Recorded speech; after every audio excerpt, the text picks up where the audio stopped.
Hey guys, Rob here at 3D Printscape. So today I'm going to show you how to clear out a clogged nozzle.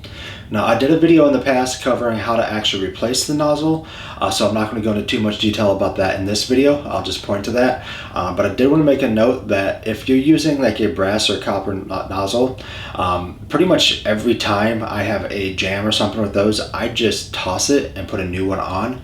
It's when you're starting to use some of the hardened steel ones or some of the more expensive ones is when I worry about actually cleaning it out. I think the brass ones, they're like 40 or 50 cents a piece. So if you get a good month worth of printing out of them, I'm happy with that. But I've got a little kit here that I'm going to use. It's basically just longer needles. So I'm going to go through what the process looks like. So before we get started, if you guys haven't already, make sure you hit that like button and subscribe. But first, I did want to make a note that the process is pretty much the same whether you have direct drive or a bowed-in tube system like I have over here. It is easier if you have direct drive because you can just remove the filament and kind of just push the nozzle through the top. With the bowed-in tube, you have to kind of remove the nozzle, or you can just use the needle and kind of push the filament up. So the purpose of using these needles, which I'll show you here in a second, isn't to push the filament out. It's to kind of break it up so that when you start feeding more filament through, it starts to push it out. So you can leave everything in place and kind of just heat it up and go in through the bottom, just through the nozzle opening, and go that route. I don't like to do that. I prefer to just remove the filament and pop out the bowed-in tube and go in from the top. Mainly because if you have a stock nozzle, like most of the Creality printers come with, where the bowed-in tube kind of sits against the hot end, you can get filament kind of stuck in there, and the more you have there, it will kind of build up and just create resistance over time, and then it will kind of create a similar effect as if you had a jam nozzle or partially clogged nozzle. But the issue isn't with the nozzle, it's actually with the gap between the tube and the heating block. So keep that in mind. So because of that, I like to push the filament down instead of pushing it back up into that. Alright, so let's go ahead and get started. Alright guys, so I went ahead and zoomed in on my printer with the bowed-in tube. I'm just going to use this one for a demonstration because it's pretty much going to be the same process with direct drive. You just don't have to worry about removing the actual tube itself. So the first thing we're going to want to do is heat this up to a temperature a decent bit higher than you're used to printing with. So if you're using PLA as an example and you're print at 200, I would go to about 260 or so, just so it kind of loosens or heats everything that's in there up quite a bit. So let me go ahead and do that. Alright, now while that's heating up, I wanted to kind of go over this little kit I bought. It's got a bunch of the nozzle cleaning tips in there and then a pair of decent pliers. It wasn't that expensive, but it's got everything kind of in one place, which is kind of nice here. Now these are specific diameters, so this is for 0.4 millimeter nozzles, so if you're not working with that, make sure you get the one that matches the nozzle you're working with. So what I'm going to do is I'm going to go ahead and take out the tweezers and just one of the cleaners. It's also worth noting here that these needles are sharp. They're pretty much needles, so be careful not to poke yourself with them because it will hurt a little bit.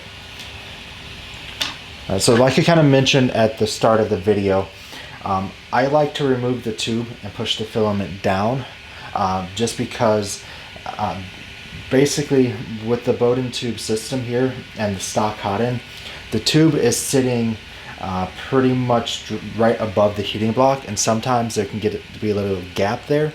So if you're kind of using the nozzle or the cleaner here and feeding it through the bottom of the nozzle, you're going to kind of push that filament up in there, and you can push some of the filament into those gaps, and it can cause issues.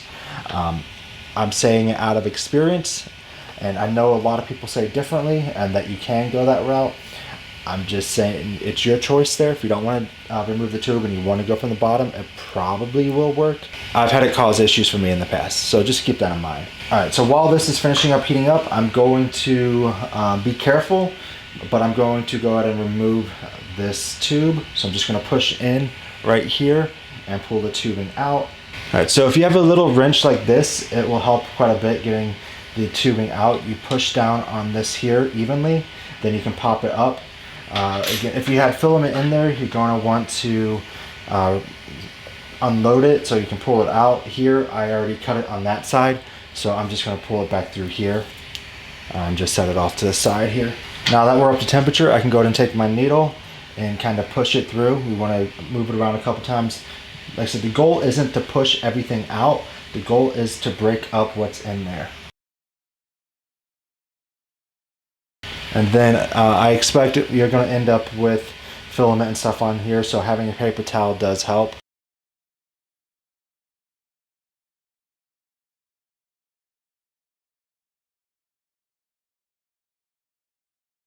Alright, so now that I've got this in there a couple good times, I'm just going to clean it out a little bit. Then I'm going to take my pliers and grab the little bit that I pushed through off of the bottom. Now it's also worth mentioning that if you have a good pair of like a metal brush or something, you can scrape the bottom of the nozzle just to kind of get anything that might be there off. And there's also a process called a cold pull. I don't want to cover it in this video because I hate doing it with boating drive systems, but if you've had success with that in the past, it's a good way to clear out systems. It's easier if you have direct drive, but I know a lot of you guys with the Creality printers have boating tube systems, so that's why I wanted to show it this way. Now that I've cleaned this out as good as I could with the nozzle, I've got it to go all the way through. I am going to go and set this off to the side and put the tubing back in really quick, and then we'll go to load some filament. So you want to push the tubing into about where it was before, and then if you have the clamps like this little blue one here, you'll put it back in place right here when you're done. So now that's back in good, I'm going to go and grab my filament and load it up real quick. Alright, now that we got the filament just in place, we'll go ahead and go into our menu and go ahead and push some of it through. I'm just going to go over to motion, go to move axis, go down to extruder, and then we're going to feed it through. We'll start with 10 millimeters at a time. We want to get to a point where it's starting to come out really clear, or in this case gray. There'll be some black in here.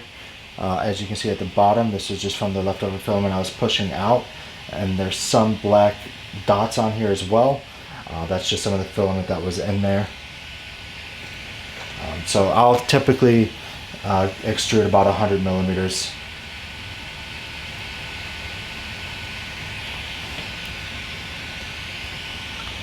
Just looking for it to come out nice and smooth and then get all of the black dots off of it. So here I'm still seeing some of the black dots, which means that what we did worked because it broke up the filament in there and it's being pushed out with this.